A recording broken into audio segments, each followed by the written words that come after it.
What's going on, everybody? Mortem here, this time bringing you the games I play just for fun, except for this video where I've managed to find a way to turn them into work, it would seem. But in all seriousness, this is a question people will ask me every once in a while. I obviously play a ton of games. People are interested in the things that I play just for myself, primarily, and that's a fair enough question, I suppose. But it does bear a little bit of explanation before we fully get into it. So to be very clear straight off the bat, I do not have a ton of time to play games just purely for the love of the game, so to speak, outside of just the nature of the work itself, I guess. And that is because I spend the vast majority of my time playing through various games for reviews, going over them again, etc. However, just in doing that, I cover a lot of the bases in terms of the enjoyment I get out of video games. That's the reason I do this for a living, after all. So there's a baseline level of fun being had regardless, especially because I do not obviously work for any outlets or anything. Nobody's assigning me this stuff besides myself based on my own interests. And so 9 out of 10 I'm playing these games that I am reviewing because I figured they would be fun for me to do. But that's not exactly the heart of the question that's actually being asked, and that question being that, the games I play just for myself to have fun with. And believe it or not, if I really boil it down, I would say that comes down to 3 different titles. Normally I like to do lists of 5 and stuff, but adding games to this feels disingenuous. So I'm not going to do that. But what I will do here at the beginning is that there's a lot of games that I love,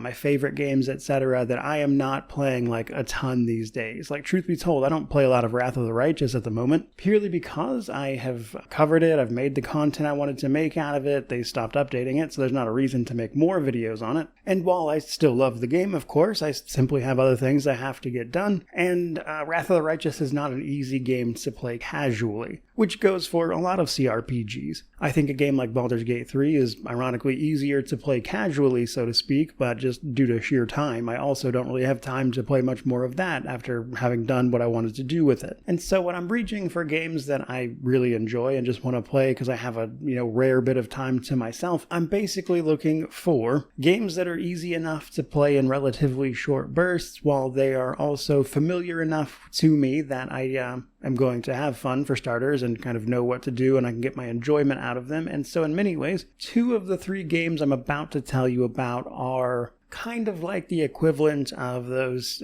comfort shows people will watch over and over again because they kind of know what's going to happen, that kind of thing. And for me, that is 2 games. If you watch the channel at all, probably not much of a surprise, but I think the third one may catch some people off guard. But the main 2 are Diablo 2 and Oblivion Remastered. If you've watched any of my content about these games, you likely know some of the reasons why. And while those videos exist and you can go watch them, Oblivion in particular, my review of the original version, I know I go over it. Diablo's a little bit scattered across some videos, but I've talked about that as well. These 2 games mean a lot to me, and I also know them like the back of my hand, which makes them, both in terms of my own knowledge and the structure of the game, really easy to sort of just drop into and get to the cool stuff, in a way that's a little more relaxed than having to remember every toggle and every single thing going into a Wrath of the Righteous build by comparison. And so, here lately at least, with Diablo 2's recent Reign of the Warlock expansion, that's been a good reason to jump back into that when I have a spare 30 seconds to just jump in, clear a couple maps, maybe kill a boss or 2, that kind of thing. And put it down and walk away and know that, I know exactly what to do when I pick it back up, because it is not so complicated as to be difficult to do that with, or at least at this point for me. And Oblivion Remastered is kind of the exact same thing. That's a game I have played countless times over the years. I know it extremely well. I love the way the mechanics and all the oddities of it all sort of fit together to make this sort of fun whole thing. And so it's a game that is easy to just jump into, play for a little bit, step away, come back, and kind of just, again, know exactly what is going on. And so I can just sort of leave it for longer periods of time, as is required by my schedule. Now, I will say, it does occur to me, at least in the case of these games, that it is at least somewhat coincidental that some of my favorite games of all time just happen to have gotten remasters almost in a very functionally similar way. That is to say, dropped in new graphical engines over the top of the original versions of the game while keeping a lot of the core systems and files and stuff intact and working the same way they did to capture the feel of the original games. And that's actually another reason I really enjoy playing these specific versions, Resurrected and the remastered version of Oblivion, because I get to enjoy the thing that I love about these games, but also them being different in a way that allows me to, I would say, appreciate the changes and the things that have gone well and gotten better since I played the originals of these games. And that's overall just a very cathartic thing. And I kind of, for all of those reasons together, if I'm looking to play something just for fun, it's probably going to be one of those two. However, there is a third game that I wanted to mention here that has been more of a recent last couple of years thing that I wouldn't say I play a lot necessarily, but I do play it specifically to have a blast, and that is because I play it with my son, and this is actually Minecraft of all things. Now, I did make, I think, one video talking a little bit about my experiences with Minecraft because Minecraft kind of passed me by. I was kind of leaving high school as that game started to really blow up and become this big thing, and I kind of just missed the big wave of it by a couple of years. These days, however, I am a father, and Minecraft has managed to remain evergreen somehow, which, I mean, it's very obvious how. And it's interesting in this context because Minecraft is not a game I would play by myself. In fact, I find it to be a bit of a bummer, and yet playing it co-op, especially with my son, is a blast. Now, I originally bought the game for him when he was younger, kind of starting to get into video games. It felt like an age-appropriate thing that was also catering to his interest at the time. He loved to build stuff. Thought it might give him the chance to express some of that creativity. Minecraft actually, to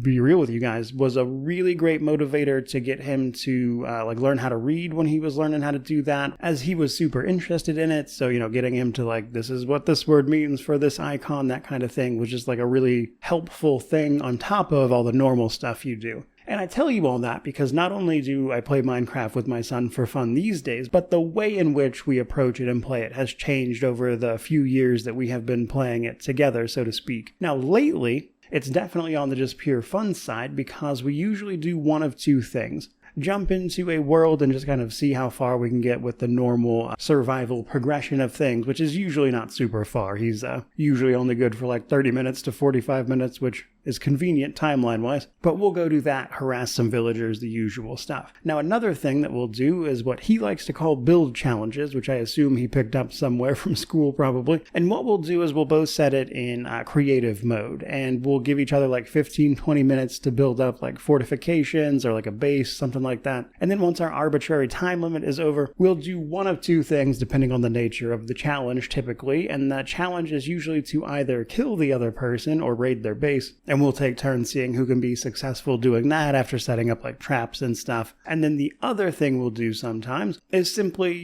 who can make the better version of this thing we decide to build. And then the loser gets their version of that thing blown up with TNT, which is a lot of fun. And completely outside the context of work and all that stuff, that's probably the game I would say is maybe going to be the most surprising to people in terms of just stuff that I play for fun. But all told, I would say stuff I play hardly regularly, but every once in a while, just to have a good time. That pretty much sums it up. So hopefully you got something out of that video. I may well chuck this into the channel FAQ playlist just for funsies, but people will ask me this every once in a while, so I figured maybe that would be a fun video to make, and it was fun for me at least, so hopefully you enjoyed watching it. But either way, by all means, comment, subscribe, all that YouTube jazz. Though regardless of any of that, truly just thank you so much for watching. I really do appreciate it. May you wander in wisdom and have an amazing day.